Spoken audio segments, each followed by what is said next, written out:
আমরা এইটুকু নিশ্চিত, এই সরকার যদি আদৌ শপথ অবধি যায়, এই সরকার বেশি দিন থাকবে না।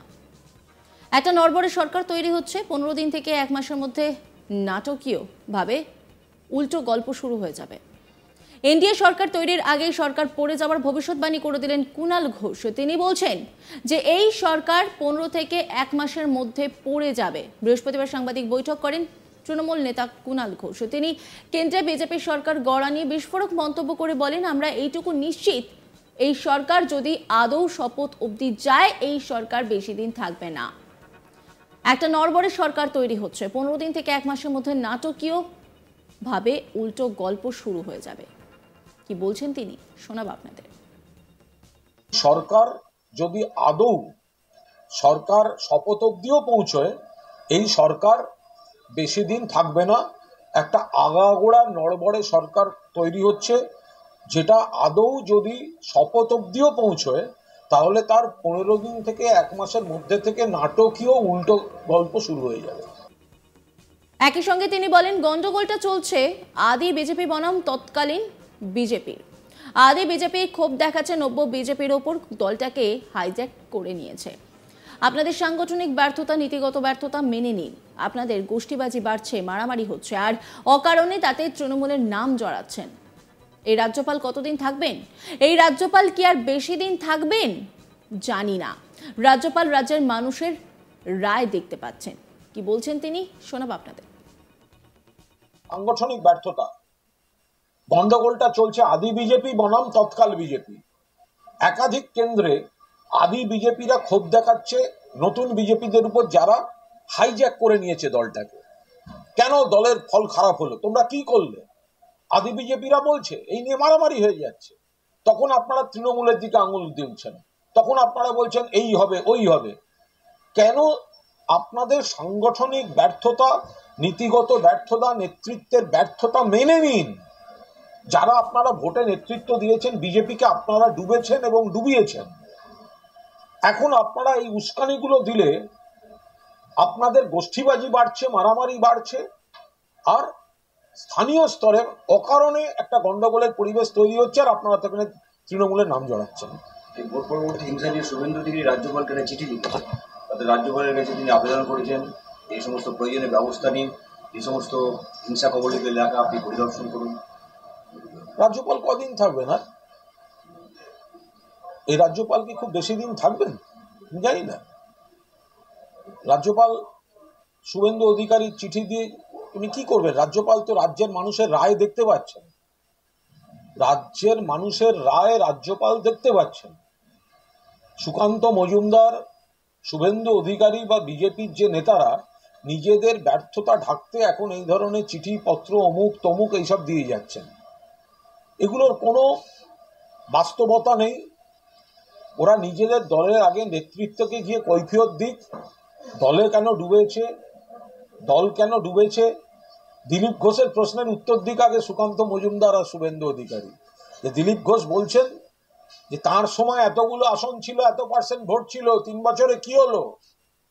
চিঠি রাজ্যপালকে না দিয়ে দিলীপ ঘোষকে দিন, দিলীপ ঘোষকে তার প্রশ্নের উত্তরগুলো আগে দিন। দিলীপ ঘোষ যে প্রশ্নটা তুলে দিয়েছেন, দিলীপ ঘোষ তো কার্যত বিবৃতি দিয়ে শোকস করেছেন সুকান্ত বাবুদের, তার উত্তর আগে সুকান্ত বাবু শুভেন্দু বাবুরা দিন।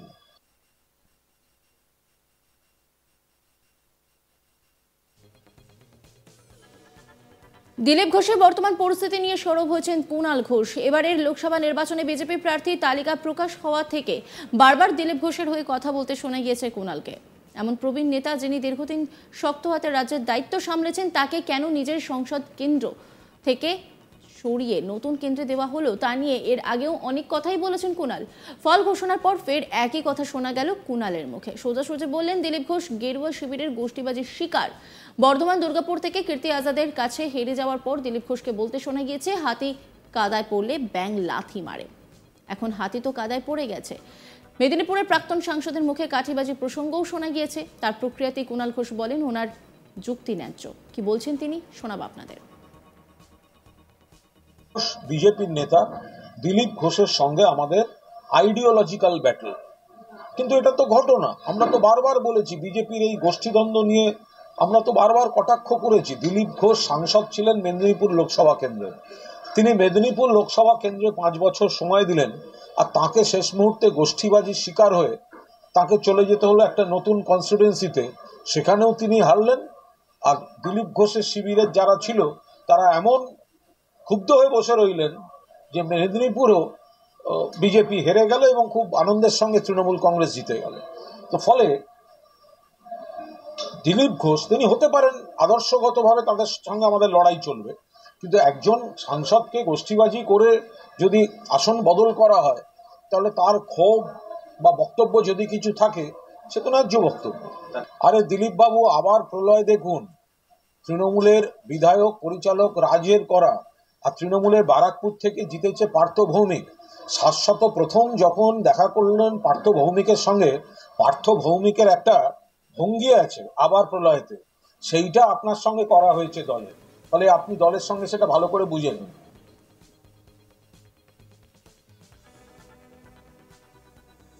আমরা এইটুকু নিশ্চিত, এই সরকার যদি আদৌ শপথ অবধি যায় এই সরকার বেশি দিন থাকবে না। একটা নড়বড়ে সরকার তৈরি হচ্ছে, 15 দিন থেকে 1 মাসের মধ্যে নাটকীয়ভাবে উল্টো গল্প শুরু হয়ে যাবে। এনডিএ সরকার তৈরির আগেই সরকার পড়ে যাওয়ার ভবিষ্যৎবাণী করে দিলেন কুণাল ঘোষ। তিনি বলছেন যে এই সরকার 15 থেকে 1 মাসের মধ্যে পড়ে যাবে। সাংবাদিক বৈঠক করেন বৃহস্পতিবার। তিনি কেন্দ্রে বিজেপি সরকার গড়া নিয়ে বিস্ফোরক মন্তব্য করে বলেন, আমরা এইটুকু নিশ্চিত যে সরকার যদি আদৌ শপথ অবধি যায় এই সরকার বেশি দিন থাকবে না। কি বলছেন তিনি শোনাবো আপনাদের। সরকার যদি আদৌ সরকার শপথ অবধিও পৌঁছয় এই সরকার বেশি দিন থাকবে না। একটা আগাগোড়া নড়বড়ে সরকার তৈরি হচ্ছে, যেটা আদৌ যদি শপথ অবধিও পৌঁছয় তাহলে তার 15 দিন থেকে 1 মাসের মধ্যে থেকে নাটকীয় উল্টো গল্প শুরু হয়ে যাবে। সাংগঠনিক ব্যর্থতা, গন্ডগোলটা চলছে আদি বিজেপি বনাম তৎকাল বিজেপি। একাধিক কেন্দ্রে আদি বিজেপিরা ক্ষোভ দেখাচ্ছে নতুন বিজেপিদের উপর, যারা হাইজ্যাক করে নিয়েছে দলটাকে। কেন দলের ফল খারাপ হলো, তোমরা কি করলে? আদি বিজেপিরা বলছে, এই নিয়ে মারামারি হয়ে যাচ্ছে।